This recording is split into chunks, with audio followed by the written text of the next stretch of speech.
आज हम बात करने वाले एक ऐसे सुपर हीरो के बारे में जो न सिर्फ मार्वल की दुनिया का एक आइकन बन चुका है बल्कि टेक्नोलॉजी और जीनियस का एक अल्टीमेट सिंबल भी है, टोनी स्टार्क यानी कि आयरन मैन। लेकिन आज हम टोनी स्टार्क के बारे में नहीं बल्कि उसके सबसे खास इन्वेंशन आयरन मैन के आर्मर और उसके इवोल्यूशन के बारे में बात करेंगे। कैसे एक केव में बनाया गया सिंपल सूट धीरे धीरे बन गया एक वर्ल्ड सेविंग टेक मार्वल। इस वीडियो में हम जानेंगे आयरन मैन के हर एक सूट के पीछे छिपे अनजाने फैक्ट्स, उसके फीचर्स और कुछ सीक्रेट्स जो शायद आपने पहले कभी नहीं सुने होंगे। तो बने रहिए हमारे साथ एंड तक, क्योंकि ये है आयरन मैन आर्मर इवोल्यूशन की एक धमाकेदार कहानी।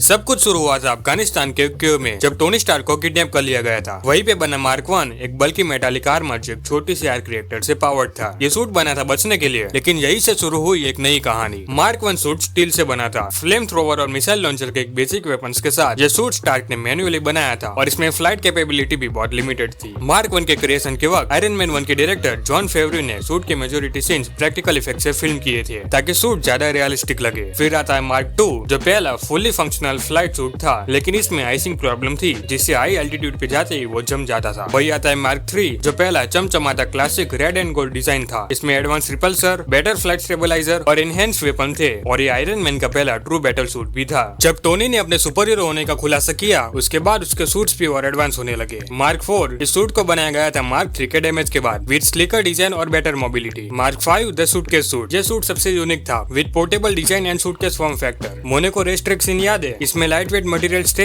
लेकिन कम आर्मर प्रोटेक्शन के साथ। Mark 5 first ever suit with triangular arc reactor, इसमें पैलेडियम की जगह नए एलिमेंट का यूज हुआ था जो टोनी ने खुद बनाया था, inspired by his father Howard Stark के रिसर्च से। एवेंजर्स के आने के बाद आयरन मैन का आर्मर और ज्यादा पावरफुल बना। मार्क 7 ये ऑटोमेटिक डिप्लॉयमेंट के साथ आता था, बैटल ऑफ न्यूयॉर्क में उसका यूज हुआ था। ये सूट सेंसर से टोनी की बॉडी को डिटेक्ट करके उस पर अटैच हो जाता था। एवेंजर्स मूवी के डायरेक्टर जॉस वेडन ने सूट का मॉड्यूलर कंसेप्ट पर्पस किया था ताकि टोनी का एक्शन और फास्ट लगे। फिर सीधा आता है mark 42 modular armour from iron man 3। इसमें हर एक पीस अपने आप ऑपरेट होता था और रिमोट कंट्रोल से अटैच होता था, लेकिन सूट काफी फ्रेजाइल था। आयरन मैन 3 में दिखाए गए सभी 40 से ज्यादा आर्मर्स टोनी के पर्सनल क्रिएशन थे। सब एक स्पेसिफिक पर्पस के लिए थे, जैसे कि heavy lifting, space suit and energy blade. इन सब सूट्स के नेम्स कॉमिक से इंस्पायर्ड है, लेकिन उनके डिजाइन मूवी के लिए स्पेशली बनाए गए हैं। टोनी ने सिर्फ अपने लिए नहीं बल्कि सबसे पावरफुल एवेंजर्स के लिए भी सूट बनाया था। हल्क बस्टर यानी कि मार्क 44 ये सूट ब्रूस बैनर के हल्क फॉर्म को कंट्रोल करने के लिए बना था। ये एक एक्सोफ्रेम आर्मर था जो एक ह्यूज कंटेनर से डिप्लॉय होता था और इसका कोड नेम था वेरोनिका। ये नाम दिया गया था ब्रूस बैनर के कॉमिक गर्लफ्रेंड बेटी के अपोजिट। फिर आता है ब्लीडिंग एज आर्मर जो इन्फिनिटी वॉर में यूज हुआ था। नैनोटेक सूट जो डायरेक्टली टोनी के बॉडी के अंदर स्टोर होता था। ये सूट थॉट से कंट्रोल होता था और इसमें energy blades, wings, nano shields और कई सारे टूल्स भी मौजूद थे। इस सूट का डिजाइन कॉमिक वर्जन से इंस्पायर्ड था जहाँ ब्लीडिंग एज एक सिम्बायोटिक आर्मर था। एंड गेम के वक्त टोनी ने अपना मोस्ट एडवांस आर्मर बनाया मार्क 85। इसमें ब्लीडिंग एज की तरह नैनो टेक्नोलॉजी थी, लेकिन ज्यादा रीडिफाइंड फॉर्म में नहीं। ये आर्मर वाइब्रेनियम और गोल्ड टाइटेनियम अलॉय का फ्यूजन था। इस आर्मर का सबसे बड़ा मोमेंट था जब टोनी ने इन्फिनिटी स्टोन्स यूज किए। सूट ने हाई लेवल गामा रेडिएशन को मोमेंटली अब्सॉर्ब किया जो किसी भी नॉर्मल सूट के लिए इम्पॉसिबल था। रूसो ब्रदर के मुताबिक मार्क 85 में बिल्ट इन एआई नहीं था। टोनी ने उस वक्त सूट मैन्युअली ऑपरेट किया था। आयरन मैन के सूट सिर्फ एक मेटल आर्मर नहीं थे, वो एक इंसान के विजन, इंटेलिजेंस और सैक्रिफाइस के प्रतीक थे। टोनी स्टार्क ने हमें दिखाया कि एक इंसान अपनी टेक्नोलॉजी से दुनिया बदल सकता है। हर एक सूट एक चैप्टर था, एक इवोल्यूशन था, एक इंस्पिरेशन था और टोनी स्टार्क के कैरेक्टर का रिफ्लेक्शन था। हर सूट में एक नई सोच, एक नया एक्सपेरिमेंट और एक साइंटिफिक एडवांसमेंट छुपी थी। हर एक वर्जन एक इमोशनल या टैक्टिकल रीजन से बना था। आर्मर रिवॉल्यूशन के पीछे छुपी ये कहानियां सिर्फ फिक्शन नहीं, एक फ्यूचरिस्टिक इंजीनियरिंग इमेजिनेशन का दरवाजा है। आपको सबसे ज्यादा कौन सा सूट पसंद आया कमेंट्स में जरूर बताएं। वीडियो को लाइक और शेयर करें अगर आप टोनी स्टार्क के फैन हैं। और हाँ, टेक्नोलॉजी के सही यूज से दुनिया बदल सकती है। तब तक के लिए जय हिंद और याद रखें, I am Iron Man.